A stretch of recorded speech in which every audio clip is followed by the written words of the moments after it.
अवधूत चिंतन श्री गुरुदेव दत्त श्री स्वामी समर्थ नमस्कार। मी रोहिणी परत एकदा तुमच्यासाठी खूप महत्त्वाचा व्हिडिओ घेऊन आलेली आहे। आजच्या व्हिडिओमध्ये आपण बघणार आहोत की आता येत्या एका दिवसामध्येच लगेच घटस्थापना जी आहे ते आपल्याला त्याचं विसर्जन करायचं आहे। म्हणजे बघा 9वी माळपर्यंत आपण आलेलो आहोत। आज आहे अष्टमी आणि त्याचबरोबर तुम्हाला ह्या घटाचं ह्या कळसाचं अखंड दिव्याचं विसर्जन कधी करायचं आहे, नक्की काय करायचं आहे, त्याची पद्धत काय आहे, त्याची विधी काय आहे, कोणत्या गोष्टी कशा करायच्या आहे, घट कधी हलवायचे आहे, घट कधी उचलून ठेवायचे आहे, हलवणं वेगळं आणि उचलून ठेवणं वेगळं, हे सगळी पद्धत जी आहे ती तुम्हाला मी आता सांगणार आहे। त्याचबरोबर ज्यांना कोणाला 9 दिवसाचे उपवास असतील त्यांनी उपवास कधी सोडायचा, काय खाऊन सोडायचं, काय काय करायचं आहे, कोणत्या सेवा करायच्या, त्याचबरोबर नैवेद्याला अशी कोणती एक वस्तू ठेवायची ज्याच्याने ह्या घटाची संपूर्णता, म्हणजे आपण म्हणतो ना की नवरात्राची पूर्णपणे संपूर्णता होत असते, ते सुद्धा मी तुम्हाला सांगणार आहे। त्याचबरोबर तुम्हाला ते काय तसं का करावं, म्हणजे तोच नैवेद्य का असावा, हे सुद्धा मी तुम्हाला सांगणार आहे। आता बघा, सगळ्यात पहिले तुम्हाला जो नैवेद्य आहे हा दसऱ्याला करायचा आहे। नैवेद्य पूर्णावरणाचा नैवेद्य असतो। बऱ्याचशा ठिकाणी पुरणपोळी वगैरे सगळं केलं जातं आणि त्या दिवशी तळी भरली जाते। ज्यांच्या घरी घट आहेत त्यांच्या घरी तळी भरली जाते आणि तळी भरून जो जय जयकार आहे जे काय आहे ते केलं जातं देवीच्या नावाने आणि त्यानंतर मग पुढची जी सेवा आहे ती केली जाते। आता त्यासाठी मग घट कधी हलवायचे, तर दसऱ्याच्या दिवशी, जेव्हा दसऱ्याचा दिवस ज्या दिवशी येणार त्या दिवशी तुम्हाला देवपूजा करायची आहे। रोज देवपूजा तुम्ही करत असाल तरी पण दसऱ्याच्या दिवशी पण तुम्ही जी सकाळी आहे तुम्हाला ती पूर्णपणे देवपूजा करायची आहे। व्यवस्थित फुलं वगैरे व्हायची आहे, देवीला गजराहार व्हायचा आहे, वेणी व्हायची आहे। त्याचबरोबर तुमच्या घरात जो काही कलश असेल तो कलश तसाच ठेवायचा। कलश आपल्याला हलवायचा नाही, दसऱ्याच्या दिवशी तरी आपल्याला तो हलवायचा नाही।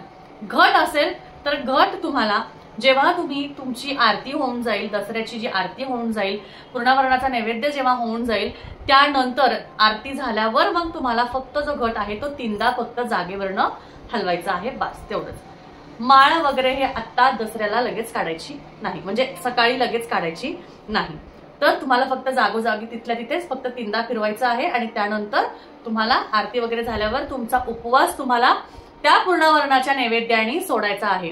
सकाळी नाश्ता करायचा का, तर नाही, नाश्ता करायचा नाही। तुम्हाला डायरेक्ट तुमचा 9 दिवसाचा जो उपवास आहे तो पूर्णाच्या नैवेद्यानेच सोडायचा आहे। आता जे कलश आहे तो कधी काढायचा, तर कलश तुम्हाला दुसऱ्या दिवशी काढायचा। बऱ्याचशा ठिकाणी आता बघा, बऱ्याचशा ठिकाणी कलश जो आहे तो पौर्णिमेपर्यंत तसाच ठेवतात आणि मग पौर्णिमेला, कोजागिरी पौर्णिमेला मग तो बदलतात, कारण दर पौर्णिमेला आपण बदलतो। तर जर तुमच्या घरात कलश असेल तर कलश तुम्ही पौर्णिमेपर्यंत तसाच ठेवू शकता आणि पौर्णिमेला मग तुम्ही त्यातलं पाणी बदलू शकता, पानं बदलू शकता। नारळ तुम्हाला काढायचा असेल तर तुम्ही काढू शकता, तो नारळ काढून तुम्हाला तुमच्या घरातच गोड बनवून खायचा आहे आणि नवीन नारळ तिथे तुम्ही ठेवू शकता, कारण तो देवघरातला कलश आहे।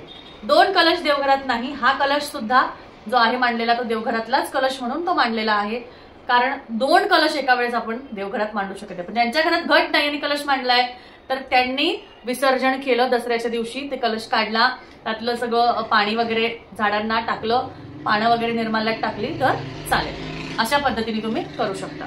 त्यानंतर ज्यांचा अखंड दिवा वगैरे आहे, अखंड दिव्यातली वात तशीच आहे, तेल तसंच आहे, तर जोपर्यंत तो चालू आहे तोपर्यंत आपल्याला तसाच ठेवायचा आहे आणि ज्यानंतर म्हणजे जेव्हा तो मालवेल त्यानंतर तुम्हाला त्यातली वात काढून तुम्ही निर्माल्याच्या ह्याच्यात किंवा कोणत्याही कुंडीच्या ह्याच्यात तुम्ही ते मातीत तुम्ही ती वात टाकून देऊ शकता, कारण दिव्याची जी वात असते ती कधीच अशीच कचऱ्यात आपण फेकून देत नाही, तर कुठेतरी निर्माल्यात किंवा कुंडीत वगैरे मातीत तुम्ही ती टाकून देऊ शकता।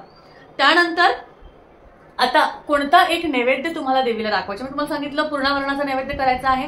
पूर्णावरणाचा नैवेद्य दाखवल्याशिवाय घट आपण हलवू शकत नाही। देवीला आपण पूर्णपणे मान सन्मान दिल्यानंतरच त्या सगळ्या गोष्टी झाल्यावरच आपल्याला ते करायचंय।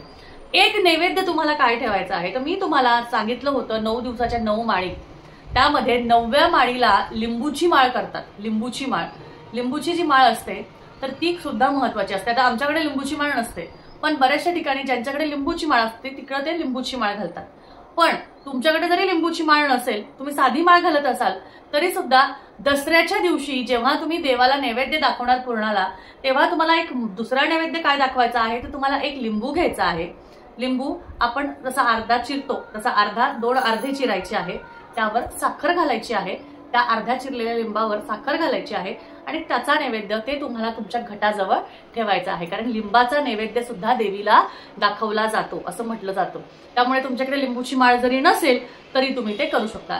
लिंबू अर्धा चिरायचा, उभा कापायचा नाही, आडवा कापायचा, आडवे 2 तुकडे करायचे, उभे जिथं टोक असतं बघा देठ असतं तसं सरळ कापायचं नाही, तसं देवाला चालत नाही, अर्ध कापायचं आडवं आणि ते 2 तुकडे तुम्हाला एका डिश मध्ये ठेवायचे, त्यावर साखर ओतायची, साखर टाकायची आणि ती तुम्हाला घटाजवळ त्या घटाला त्या लिंबाचा नैवेद्य ठेवायचा।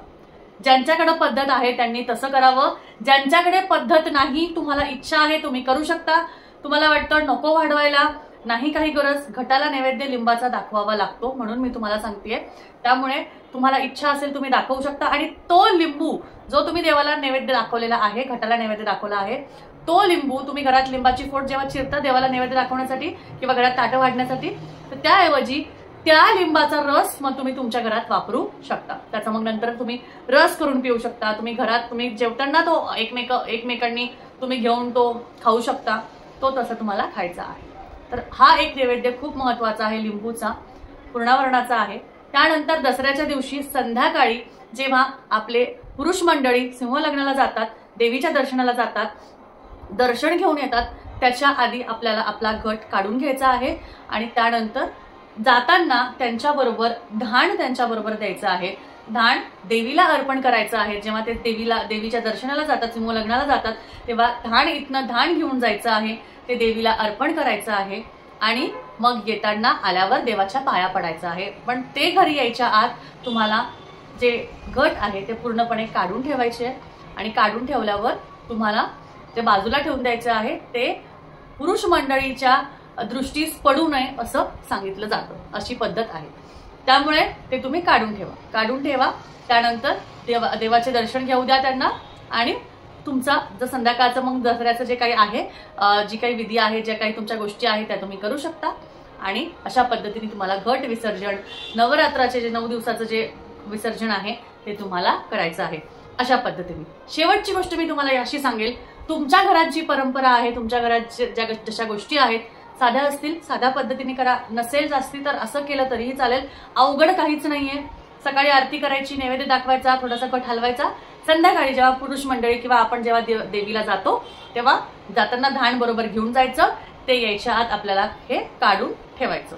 चालं, देवाचे दर्शन घ्यायचे आणि मग फराळ वगैरे जे काय आहे ते करायचं, चहा पाणी घ्यायचा, संध्याकाळी आपण आपल्या मोठ्यांकडे जातो, सोनं द्यायला जातो, त्या सगळ्या ज्या तुमच्या रोजच्या ज्या विधी आहेत, तुमच्या ज्या दसऱ्याच्या ज्या गोष्टी आहेत त्या तुम्ही करू शकता। दसऱ्याला सुद्धा देवीचं दर्शन घ्यायला नक्की जा, कारण तो सुद्धा दिवस खूप महत्वाचा असतो। अशा पद्धतीने व्हिडिओ मधली माहिती मला असं वाटतं तुम्हाला आवडली असेल, आवडल्यास नक्की लाईक करा, शेअर करा, सबस्क्राईब करा। अजून काही तुमच्याकडे माझ्याकडे मला सांगायला असेल तेही सुद्धा तुम्ही सांगू शकता कमेंटद्वारे। परत भेटूया। श्री स्वामी समर्थ।